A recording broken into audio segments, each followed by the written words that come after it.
আসসালামু আলাইকুম। স্বাগত জানাচ্ছি আমার ইউটিউব চ্যানেল আপন বারান্দায়। জেব্রিনা গাছের তেমন একটা যত্ন এবং পরিচর্যার প্রয়োজন হয় না, তবে যারা নতুন বাগানিরা আছেন তারা চাইলে আমার এই ভিডিওটি দেখে নিতে পারেন।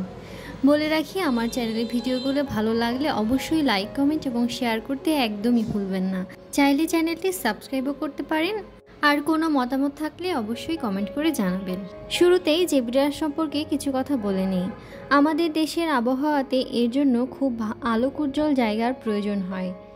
আবার একে সরাসরি রোদেও দেওয়া যায় না, অনেক সময় কড়া রোদের কারণে পাতা ঝলসে যায়, তাই বারান্দা কিংবা গ্রিলে একে ঝুলিয়ে রাখতে পারেন। এর ডাল প্রায় 12 ইঞ্চি পর্যন্ত লম্বা হতে পারে এবং খুব একটা যত্নের প্রয়োজন হয় না।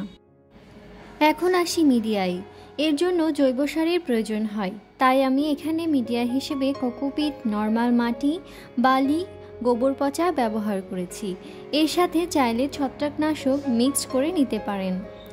এর গ্রোথ অনেক বেশি হয়, তাই প্রতি বছর আমি রিপোর্টিং করি। এরা সরাসরি সূর্যের আলো বা কড়া রোদ সহ্য করতে পারে না। আলো বাতাস পায় এমন জায়গায় রাখা ভালো, সকালে রোদ পেলে খুবই ভালো হয়।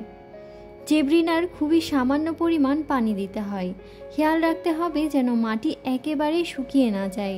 মাটি শুকিয়ে যাওয়ার আগেই পানি দিতে হবে। এর পাতায় মাঝে মাঝে আমি পানি স্প্রে করি। তরল সার এই গাছের জন্য খুবই উপকারী। আমি কলার খোসা ভেজানো পানিটা ব্যবহার করি মাসে একবার। আর আমার চ্যানেলে কলার খোসা ভেজানো পানিটা কিভাবে দেবেন, কিভাবে তৈরি করবেন এই নিয়ে একটা ভিডিও আছে, চাইলে আপনারা দেখে নিতে পারেন। কাটিং থেকে খুব সুন্দরভাবে চারা করা যায় জেব্রিনার। তবে খেয়াল রাখতে হবে যে জেব্রিনা গাছ লাগানোর সময় অবশ্যই টবে যেন ড্রেনেজ সিস্টেমটা ঠিক থাকে। ডাল কেটে সরাসরি মাটিতে দিলেই কিন্তু শেকড় চলে আসে। এখানে আমি কয়েকটা ডাল কেটে নিয়েছি এবং খুব সুন্দরভাবে মাটিতে সেগুলো বুনে দেব। ডাল বেশি বড় হয়ে গেলে কেটে অন্য পাত্রে লাগিয়ে দিতে পারেন, এতে করে বংশবৃদ্ধি হবে।